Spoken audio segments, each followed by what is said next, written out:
প্রথম প্রশ্ন করলো মোরে, তুমি ছিলে মতুয়ার বাজারে, ভবা পাগলার কাছে দীক্ষা নিলে কেন? শোনো, আগে আমার জন্ম বৃত্তান্ত কথা আমি দেই বক্তৃতা। আমি যখন মাতৃগর্ভে ছিলাম মহাশয়, আমি বলি আপনাদের ধারে, আপনারা দেখেছেন সেই পাগলি রে, বরিশালের পাগলি বলে যারে, বর্তমান 100 বৎসরের উপরে বয়স, তার কম নয়। ঠাকুরনগরে গেলে পরে আপনারা দেখবেন নারী নরে ওই পাগলিকে দেখা যায়, গাউন ফরিয়ে ঘুরে ঘুরে বেড়ায়। আমি যখন ছিলাম পেটে, ওই পাগলি বলেছিল আমার মায়ের নিকটে, শোন, তোর গর্ভে যে পুত্র করিবে জন্মগ্রহণ, অন্তরে দেখ ভেবে সেই পুত্রের দ্বারাই হরিনাম প্রচার হবে, ভক্ত সন্তান হবে সে একজন। এই জন্য আমি জন্মের পরে বোঝা অবস্থার থেকে মিশে মতুয়ার বাজারে করি হরিনাম সংকীর্তন। কিন্তু মনের মধ্যে আমার ছিল একটা বিরাট ব্যথা, বলে যাই আজকে গোপন কথা, যে ওই হীরামন পাগল, গোলক পাগল, মহানন্দ পাগল, দারিক পাগল, পাগল বিচরণ, এই যে পাগলের মেলা ছিল, সেই পাগলরা কোথায় গেল? এখনো কি পাগল নাই একজন? বলি আপনাদের কাছাকাছি বহু জায়গায় আমি দীক্ষা নিয়েছি, কিন্তু দীক্ষা নিয়ে ভরে নাই আমার মন। আমি গুরু গীতায় দেখতে পাই যে যদি মনের আকাঙ্ক্ষা না মেটে যেতে পারে অন্য গুরুর নিকটে, তাতে কোনো বাধা নাই। শ্লোকটা কি? যে মধুলুব্ধ যথা ভৃঙ্গ পুষ্পাত পুষ্পান্তরাদ ব্রজেত, জ্ঞানলুব্ধ তথা শিষ্য গুরুর গুর্বন্তরাদ ব্রজেত। একটা অলি যখন মধুর লোভে ঘুরিয়ে বেড়ায়, বসে শোনেন জ্ঞানী নরে এগিয়ে যদি পড়ে একটা ফুলের উপরে, সেই ফুলে যদি মধু নাহি পায়, আমার কাছে বলুন দেখি, বসে খালি পাতা চাটবে নাকি? তখন আমরা নিজেরা চোখে তাকাইয়ে দেখি ওই ফুল থেকে আর এক ফুলে ধায়, যেখানে সে মধু পাবে সেখানে বসে পান করা আরম্ভ করবে, আর যাওয়ার প্রয়োজন নাই অন্য জায়গায়। কিন্তু আমার মনে প্রশ্ন একটা শুধু, আমি তো চাই সেই প্রেমের মধু। যত জায়গা দীক্ষা আমি করেছি গ্রহণ, একথা অতি সত্য, কারো মধ্যে পাই নাই সেই পাগল তত্ত্ব। এই পাগল হয় কোনজন? বেদ বিধির উপরে গেলে তখন তারে পাগল বলে, এই বেদাচার তার থাকে না। গুরু গীতায় কি লেখা আছে? আপনাদেরও লেখা আছে, কথাগুলো মন দিয়ে করিবেন শ্রবণ। মধুলুব্ধ যথা ভৃঙ্গ পুষ্পাত পুষ্পান্তরাদ ব্রজেত, জ্ঞানলুব্ধ তথা শিষ্য গুরুর গুর্বন্তরাদ ব্রজেত। আমি শুনেছি পাগলের কথা, বসে শোনেন বিজ্ঞ শ্রোতা। এই পাগলেরা বেদবিধির উপরে করে বিচরণ। একবার পাগল হলে পরে বেদবিধি থাকে না তার ভিতরে, তাহলে সেই বাজারের মানুষ আমি করি অন্বেষণ। এইবার মানুষ খুঁজছি, কোথায় পাই, কোথায় পাই। তখন আমি কীর্তন গান গাই, রামায়ণ গান গাই। এই গান গাইতে কালনা কাঠিগঙ্গা নিখিল পালের বাড়ি যাই, বসে শোনেন জ্ঞানী জনা। তখন কিন্তু আমি জানতাম না যে কালনাই ভবা পাগলার আশ্রম আছে রে ভাই। প্রথম দিন গান করে উঠে আমি ভোরে ভোরে কিছু টিফিন করি, দলের লোকজনদের নিয়ে একটু রিহার্সাল করছি, একটু গান নতুন পালা শিখাই। হঠাৎ দুইজন মানুষ এলো, তারা যুবক ছিল। একজনের নাম হচ্ছে সদয় চাঁদ চৌধুরী, আর একজনের নাম পঙ্কজ, টাইটেলটা আমার মনে নাই।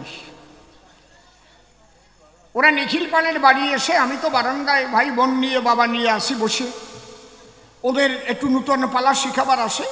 ওই দুইজন দ্বারদেশে দিয়ে দর্শন ডাক দিয়ে আমার কাছে কয়, এই জায়গায় অসীম সরকার কে আছে, দাও পরিচয়। আমি বললাম, আমি তো অসীম সরকার, আমি গাই কীর্তন। তুমি অসীম সরকার? হ্যাঁ। তোমাকে এই দরকার, ভবা পাগলা পাঠাই দিয়েছে, যেতে হবে তার কাছে। হ্যাঁ, ভবা পাগলা? তখন ভবা পাগলার দুটো গান আমি গাই, পাগলের গান। কিন্তু ভবা পাগলার জগতে আছে কি না তা আমি জানি না। একটা হচ্ছে বারে বারে আর আসা হবে না, এমনও মানুষ জনম তুমি আর পাবে না। ভেবেছ কি মনে এই ভুবনে তুমি যাহা করে গেলে কেউ জানে না। এই একটা, আর একটা হরি বলো মনটি আমার, হাসি মাখা বদনে ছলো ছলো নয়নে, আনন্দ কাননে মন ভ্রম অনিবার, হরি বলো মনটি আমার। আমি ডাক দিয়ে বললাম, ওই দুইজনের ধার, কোন ভবা পাগলার কথা বলতেছ আমায়? এই যে ভবা পাগলার গান হরণ করে মনে প্রাণ, তুমি কি তার কথা বলতেছো আমার ধার? বলে হ্যাঁ, সেই ভবা পাগলার বাড়ি তো এই জায়গায়। বা সে ডাকিছে। আমি তখন অত্যন্ত গরিব মানুষ, আপনাদের কাছে বলে রাখি, রেল লাইনের পাশে থাকি, কখনো প্রয়োজনে ভিক্ষা করেও খাই। আমি বললাম, বাবার ধারে ভবা পাগলা ডাকছে যখন আমারে, আমি তো পাগলই খুঁজে বেড়াই, চলো বাবারে তখন নিয়ে যাই। 50 পয়সা দিয়ে 50 গ্রাম আঙুর কিনে নিয়ে, তাই টোপলায় ছোট্ট একটা সাইড ব্যাগে ভরিয়ে গেছি। গিয়ে দেখি নাট মন্দিরের মধ্যে প্রচুর লোক বসা আছে, আর ওই মাঝখানে যে নাট মন্দিরের পিলার, ওই জায়গায় হেলান দিয়ে ভবা পাগলা বসে আছে। দরজায় যখন গেছি, ডাকছি, মনে হয় কতদিনের সিনা। কাছে গিয়ে যখন প্রণাম করলাম, বলছে যা আনছিস তা দিবি না, দে। এখানে প্রায় 100 মানুষ হবে বসা আছে, ওর মধ্যে 50 গ্রাম মানুষ ওই আঙুর বের করা যায় পাগলের কাছে। পাগলকে দেখছি আর চোখের জলে ভাসছি। টান দিয়ে ব্যাগটা নিয়ে গেল, নিয়ে ওই আঙুর কয়টা বের করলো, ঠোঙা বের করে এরম নাচাচ্ছে, নেচাই বলছে, দেখ সুদামার খুদের লাড়ু।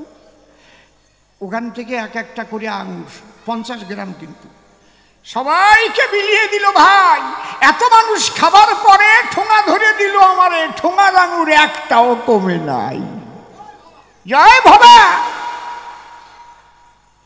এই ভবার নিন্দামন্দ তোমরা কবা শুনি আমি, ফেসবুকে অনেকে কয়। স্থির হয়ে গেলাম সেই জায়গায়।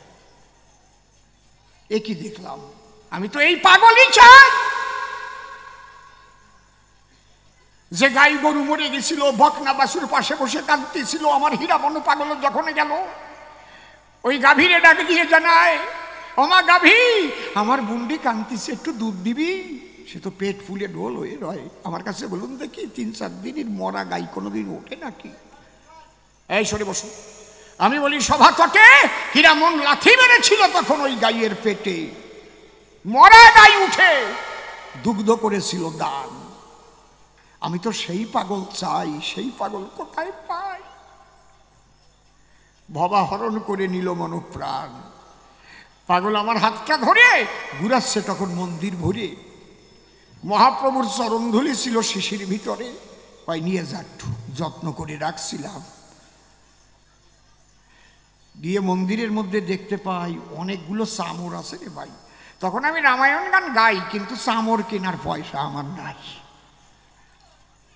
আমি চিন্তা করলাম মনে মনে, এতগুলো চামর খালি খালি ঝুলোই রাখছে কি কারণে? যদি একটা চামর পাতাম তাহলে পরান্ডা ভরে নাচিয়ে নাচিয়ে গান গাতাম, মনে মনে ভাবতেছি। ওখান থেকে আসে যখন পাগলের কাছে বসলাম, প্রসাদ পেলাম। পাগল কয়, শোন, আমার একটু শুনতে হবে রামায়ণ, যে পালায় হনুমান আছে, আয় চলে আয়। পাগল যখন নিমন্ত্রণ দিল, নিখিল পালের বাড়ির গান সেদিন হয়ে গেল। পরের দিন সকালে দলবল নিয়ে পাগলের আশ্রমে দিলাম দর্শন। স্নান আদি সমাপন করে আহার আদি সেরে যখন পাগল নিয়েছে আসন, রামায়ণ গাইতে যখন যাই, আমার তোর চামর নাই, ওই শালুর তলায় চামর নিয়ে পাগল চুপ করে আছে। তখন যেই প্রণাম করেছি, আমার কানে কানে কয়, মার কাছে চামর চাইছি, শালা এই যে এই চামর দিয়ে গান গা। আমি কি আর আসি? আর গান গাওয়া নাচানাচি আছে? আপনাদের দরকার জানা, পাগল পুরো গান শুনতো না। যে জায়গায় গান গাইতে গাইতে প্রেম হয়ে যেত, পাগল ওই জায়গায় গান বন্ধ করে দিত, বলে আর গাইতে হবে না। একবার প্রেম হলে পরে আর কিছু থাকে না তার উপরে। প্রেমানন্দে হরি হরি বলো, ভক্ত ভক্তা নারী ধরে। এইভাবে পাগল শুনতো গান। ওই গান শোনার পরে ডাক দিয়ে কয় আমার কানের দ্বারে, এই তুই তো কীর্তনও গাস, কালকে কীর্তন শোনাবি আমার স্থান। কোন পালা? ওই যে পালায় ওই যে সংসারে থাকিয়া ছেলে কাটিয়া দিয়েছে না, সংসারে থাকিয়া যদি হয় প্রেমোদয়, সেই সে পরম সাধু জানিও নিশ্চয়। আমি দেখলাম, বাহ, এ তো আমার হরিচন্দ্রের কথার সাথে সব মিলিয়ে যায়। আমার এই ঘুরে ঘুরে দেখাচ্ছে, লেখা আছে, কইতে শিখো সত্য কথা, এতে যদি হয় তোর মরণ, অমর ফুলে রইবে গাথা। বাহ, আমার তারক গোসাই তো এই কথা কইছে। আবার দেখি লেখা আছে, সাদা কাগজ কুচকে গেলে যেমন ছবি আঁকা যায় না, চরিত্রটা নষ্ট হলে তার সাধন ভজন হয় না। বাহ, তাই তারক গোসাই সত্যি কথা বলার কথা বলেছে, চরিত্র শুদ্ধ করার কথা বলেছে। আবার দেখি লেখা আছে, আমি সংসারে বাস করি, আমি সংসারে বাস করি, সংসার ছেড়ে যাই নাই আমি সন্ন্যাসী বেশ ধরি, আমি সংসারে বাস করি।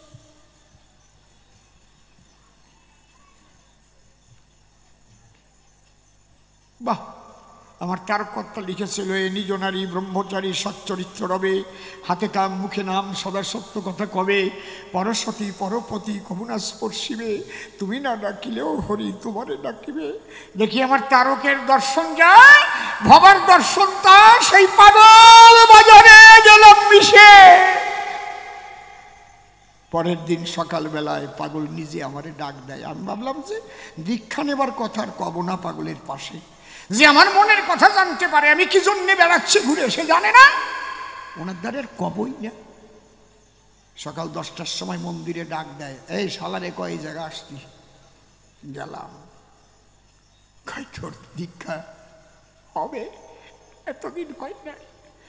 তো একটা কথা বলে রাখিস, হরি নামের পরে আর কিছু নাই, হরি গুণ গাহ, হরি কথা কহ, হরি হরি বলো, হরি হরি বলো, হরি নাম কীর্তন, হরি নামে নর্তন, হরি প্রেমে নয় অন ঢল ঢল। পাগলের গান। হরি ভক্তগণ হরি সর্বজন, হরি নাম বিতরণ করিতে থাকো, হরি দীনবন্ধু হরি ভব সিন্ধু, ভবার ভাবের তরিবে চলো, হরি হরি বল, হরি বল, হরি বল। তবে এই হরি ভক্তি পেতে গেলে কুণ্ডলিনী চেতন না হলে এই হরি ভক্তি বিশুদ্ধ ভক্তির টেকসই হয় না কখন। এই জন্যে কুণ্ডলিনী শক্তি যিনি, মা যোগমায়া তিনি। খালি হরিচাঁদ কি এসেছে ওরাকান্দির গায়ে, দাঁড়িয়ে বলি আপনাদের কাছে, হরিচাঁদের পুত্র হয়ে স্বয়ং শিব এসেছে, মা কালী সে নিজে সত্যভামা রূপে আবির্ভূতা হয়েছে। আমরা অনেকে ঝগড়া করি, বলি তো আমরা হরি হরি, কাজটা যে কি গোপনে করি। অনেকে তো তারপরে শিষ্যের বউ নিয়ে ফলাইয়া সরি, তাহলে হরি হরি বলে লাভটা হলো কি? তার মানে ওর আসল জায়গা ফাঁকা, ওর বেড়া দেওয়া নাই। এই বেড়া কোন জায়গায় কোথায় দেয়? রামায় লেখা আছে, রামায়ণের পাতায়, যখন হনুমান লঙ্কায় ঢুকতে যায়, লঙ্কার কোনো দরজা খোলা ছিল না রে মশাই, একটা দরজা খোলা ছিল, আমি বলি সভাতল, সেই দরজার দাঁড়ি কে ছিল? মা কালী। দেখবেন লেখা আছে রামায়ণের পাতায়। মানে কি জানে কি? সেই মা দ্বার না ছেড়ে দিলে জীবাত্মা পরমাত্মার দিকে উঠতে পারে না কোনো কালে। বিশুদ্ধ প্রেম ভক্তি হয়তো কোনো সাধু সঙ্গে কিঞ্চিত কণা পায়। এই জন্য আমার অশ্বিনী গোসাই লিখেছে তার গানের দ্বারায় কি, কেউ যদি ঢেউ ধরতে পারো প্রেম সাগরে, প্রেম সরোবরে, কেউ যদি ঢেউ ধরতে পারো প্রেম সরোবরে। ঢেউ তো আসে, তারপরে যে কামের যন্ত্রণায় যায় ঢেউ ভেসে। তাহলে এই ঢেউ ধরে রাখতে গেলে কুণ্ডলিনী চেতন না হলে, মাতৃ আশীর্বাদ না পেলে জগতের সমস্ত নারীর মধ্যে হয় না মাতৃ দর্শন। এই তত্ত্ব পাগলে শিখাইয়ে দেয়। কৃপা সেদিন করেছিল আমায়, হরিদর্শন আর পাগলের দর্শন আলাদা নয়। মন দিয়ে করি ও শ্রবণ, প্রেমানন্দে হরি বলো, হরি গুরু একাকার হয়ে গেল। এই জন্যে পাগলের শ্রীপাদ পদ্মে করেছিলাম আত্মসমর্পণ। জয় ভবা, জয় হরি বল। শোনেন পাগলের গান কি বলছে, এক এক করে যাচ্ছে। হা হা হা, কইতে শিখো সত্য কথা, এতে যদি হয় তোর মরণ অমর ফুলে রইবে গাথা হইতেছে গো সত্য কথা এতে যদি হয় তোর মরণ অমর ফুল রইবে গাথা হইতেছে গো সত্য কথা। হ্যালো হ্যালো হইতে শিখো সত্য কথা এতে যদি হয় তোর মরণ অমর ফুলে রইবে হইতে শিখো সত্য কথা এতে যদি হয় তোর মরণ অমর ফুলে রইবে গাথা হইতে শিখো সত্য কথা। সত্যের জয় চিরকাল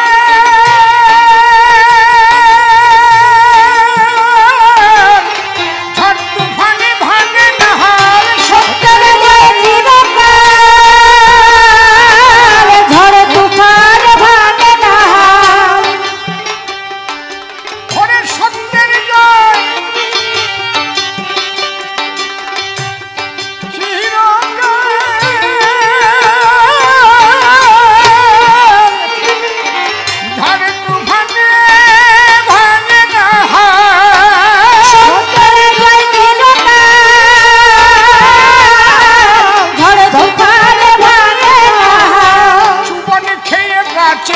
জীবন খেয়ে বাঁচে তারা জীবন খেয়ে বাঁচে জীবন খেয়ে বাঁচে তারা জীবন খেয়ে বাঁচে তারা তাদের জীবন যায় না বৃথা হইতে সত্য কথা এতে যদি হয় তোর মরণ অমর ফুলে রইবে গাথা হইতে সত্য কথা। মিথ্যা কথা কইতে কইতে আর ধরে না পৃথিবীতে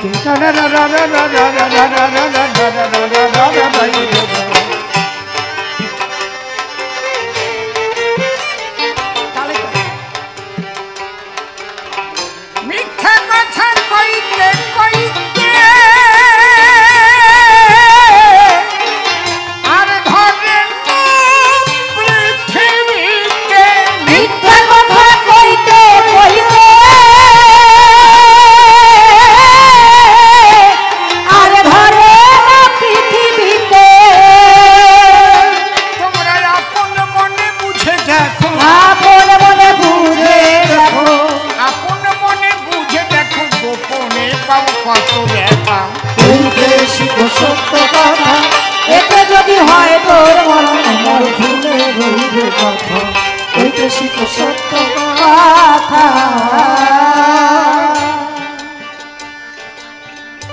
সমস্ত সাধনার মূলই হচ্ছে বাক্যকে সত্য রাখা। মিথ্যাবাদী সে ইসলাম ধর্মের হোক খ্রিস্টান ধর্মের হোক হিন্দু ধর্মের হোক রাম ভক্ত কালী ভক্ত কৃষ্ণ ভক্ত হরিচাঁদের ভক্ত যাই হোক না কেন যে মিথ্যাবাদী তার দ্বারাই কখনো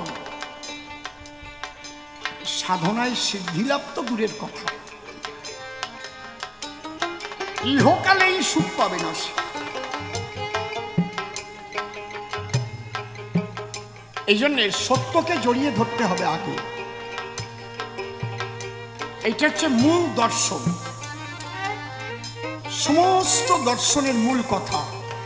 এবং এ কথা ভাগবতে ব্যাসদেব নিজে লিখে গেছেন, সত্য রূপাং পরম ব্রহ্ম সত্য হি পরমন্তপ সত্যমূলা ক্রিয়া সর্বা সত্যাতে পরতর নহি।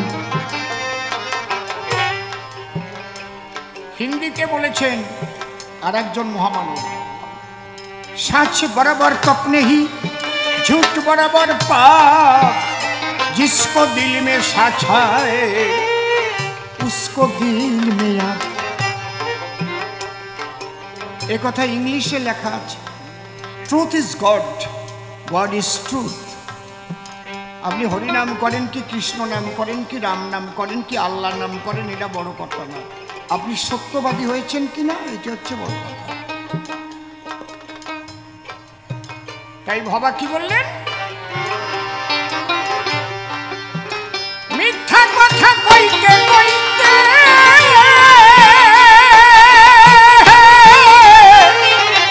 আর ধরেন না পৃথিবীকে। মিথ্যা কথা কইতে কইতে আর ধরেন পৃথিবীতে। মিথ্যা কথা কইতে কইতে আর ধরেন না পৃথিবীকে। মিথ্যা কথা কইতে কইতে আর ধরেন পৃথিবীতে। আপন মনে বুঝে দেখো, আপন মনে বুঝে দেখো, তোমরা আপন মনে বুঝে দেখো, গোপনে কাউ কত ব্যথা। হইতে শিখো সত্য কথা, এতে যদি হয় তোর মন কথা। হইতে শিখো সত্য কথা। এইবার ভবা পাগলা কি বললেন? সত্য মিথ্যা তারই সৃজন,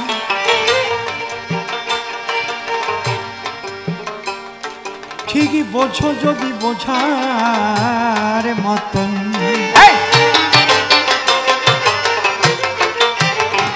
লক্ষ্য করবি না, ইচ্ছা মতো দিলে হবে।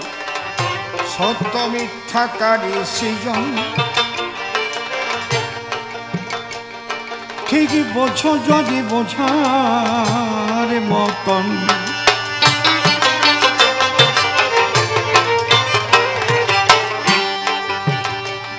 এখানে হচ্ছে তত্ত্বটা। অনেক সময় মিথ্যা কথায় সত্যের গুণ বর্তায়, আবার সত্য কথায় মিথ্যার গুণ বর্তায়। যদি বলে এটা আবার কেমন শিক্ষা দিচ্ছে? ভগবান শ্রীকৃষ্ণ অর্জুনকে দিয়ে কুরুক্ষেত্র যুদ্ধের সময় অস্ত্রগুরু দ্রোণাচার্যের কাছে মিথ্যা কথা বলিয়েছিল, পৃথিবীর সবাই জানে। দ্রোণাচার্যের প্রতিজ্ঞা ছিল যে যদি কোনোদিন আমার পুত্র অশ্বত্থামার মৃত্যুর সংবাদ আমি শুনি, সেদিন আমি ধনুর্বাণ ছেড়ে দেব, আর যুদ্ধ করব না। কৃষ্ণ দেখলেন আজকে ধর্মরাজ্য প্রতিষ্ঠার জন্য যে ধর্মযুদ্ধ আরম্ভ হয়েছে, এই যুদ্ধে সর্বপ্রথম দ্রোণাচার্য যদি পতন না হয় এবং ভীষ্ম যদি যুদ্ধে পরাজিত না হয়, তাহলে ধর্মরাজ্য প্রতিষ্ঠা হওয়া সম্ভব নয়। উদ্দেশ্য কি? ধর্মরাজ্য প্রতিষ্ঠা। কেন? খুব ভালো করে শুনবেন, গল্প আমি বলবো পরে, আগে মূল কথাগুলো নিয়ে যান একটু পকেটে ভরে। দুর্যোধন অত্যন্ত উচ্ছৃঙ্খল রাজা হয়ে উঠল। এমন কোনো অপরাধ নাই যে অপরাধের সঙ্গে দুর্যোধন যুক্ত ছিল না। মহাভারতে কি লেখা আছে? অগ্নিদ গরলশ্চৈব শস্ত্রপাণি ধনাপহ বিত্ত ভার্যা হরশ্চৈব সরয়েব আততাই হবে। বিনা দোষে, একদম বিনা দোষে মানুষকে আগুন দিয়ে পুড়িয়ে ফেলা, ঘরে আটকে দিয়ে ছোট বিনা দোষে বিষ খাইয়ে কাউকে মেরে ফেলা, অগ্নিদ গরলশ্চৈব, গরল মানে বিষ, শস্ত্র পানি ধনাপহ, অর্থাৎ সন্ত্রাসী অস্ত্র নিয়ে যারে তারে আক্রমণ করা, নিজের শক্তি প্রদর্শন করা। ধনাপহ অপরের ধন হরণ করা, বিত্ত সম্পত্তি কেড়ে নেওয়া, ভার্যা অপরের ভার্যাকে হরণ করা। সব কয়টা দুর্যোধন করেছে, সব কয়টা দোষ।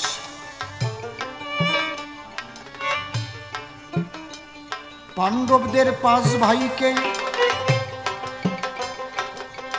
ফ্যামিলি সহকারে মারবে বলে ঢুকাইয়ে দিল যতুক গৃহ ঘরে। কোনো অপরাধ নাই তাদের। যতুক গৃহ নাম শুনেছেন? কি দিয়ে তৈরি হয় তা জানেন? মোম দিয়ে। সারা জায়গা মোম, এক পাশে আগুন জ্বালাই দিলি সারা ঘর জ্বলে উঠবে, নিমিষের মধ্যে পুড়ে শেষ হয়ে যাবে। একটু পোড়া মোমের দলা এই জায়গা পড়লি কেমন লাগে, এক ফোঁটা পড়লি কেমন লাগে?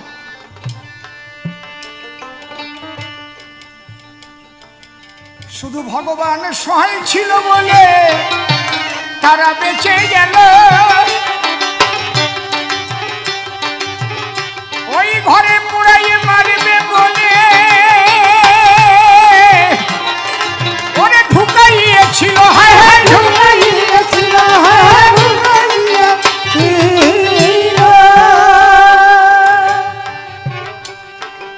ভীমকে বাড়িতে ডেকে নিয়ে বিষ খাইয়েছিল মারবার জন্য। রাখে কৃষ্ণ মারে কে, মারে কৃষ্ণ রাখে।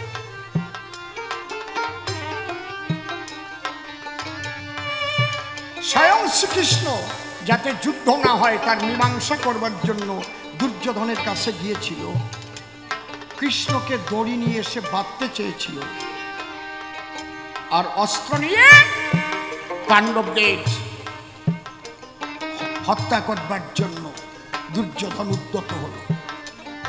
চিত্রসেন গন্ধর্বের স্ত্রীকে হরণ করে এনেছিল ধর্ষণ করবার জন্য।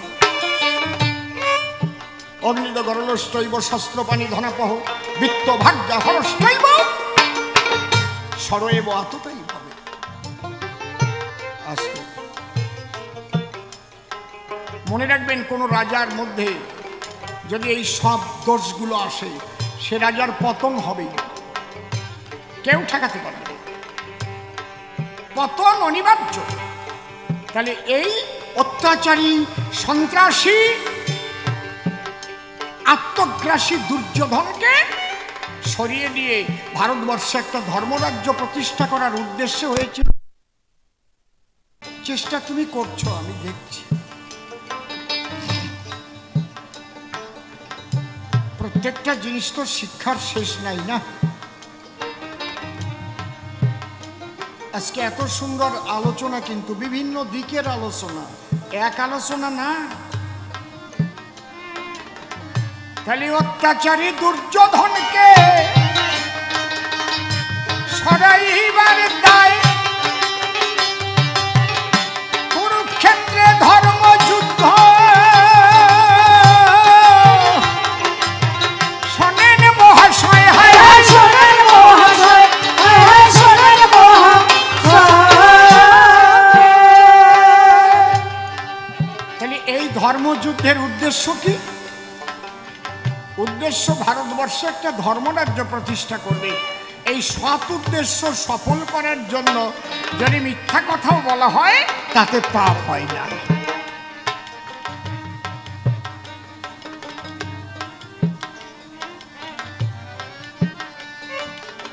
আমরা কিন্তু স্বপ্নেও ভাবতে পারি নাই যে ওই রাত্রিতেই ভারতের সৈন্যরা পাকিস্তানের জঙ্গি ঘাঁটিগুলো গুড়িয়ে দেবে। ওই দিন মকড্রিল হওয়ার কথা, তাই না? একবারে সব জায়গা বানাই গেছে, সবাই মকড্রিল মানে কি সবাই তৈরি হও, তারপরে 2-4 দিন পরে কিছু হবে। কিন্তু এমন কায়দা করলো, পাকিস্তান ভাবলো তো মকড্রিল করতেছে, করবে, কিন্তু যেদিন মকড্রিল হবে ভোরবেলার থেকে ওই রাত্রি রাত 12টার পরে দিল, গুড়ি গুড়ি করে দিল 9টা ঘাঁটি একদম। ওরা তো অবাক হয়ে গেল, এটা একটা শয়তানি বুদ্ধি না? উদ্দেশ্য উগ্রপন্থী ঘাঁটি করবে শেষ, এতে মিথ্যা বলেও পাপ নাই, সত্যের পরিবেশ, সত্যের পরিবেশ, সত্যের পরিবেশ।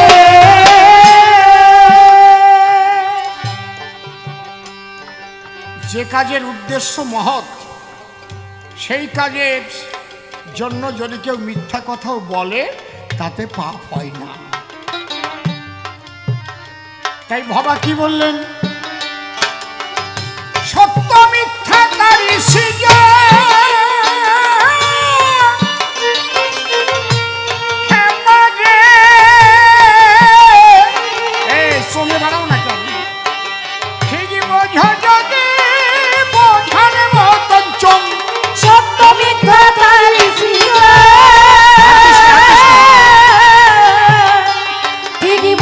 জরি বোঝার মতো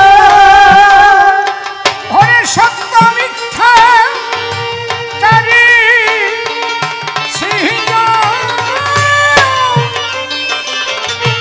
খেপারে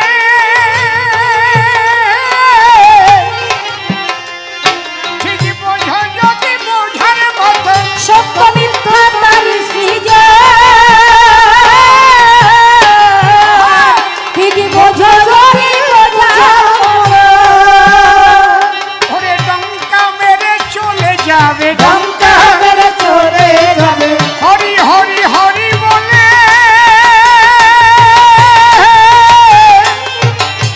ডঙ্কা মেরে চলে যাবে ডঙ্কা মেরে চলে যাবে অবাক হয় ভয় কিসের হেথা হইতে শিখো সত্য কথা এতে যদি হয়তো মরণ যত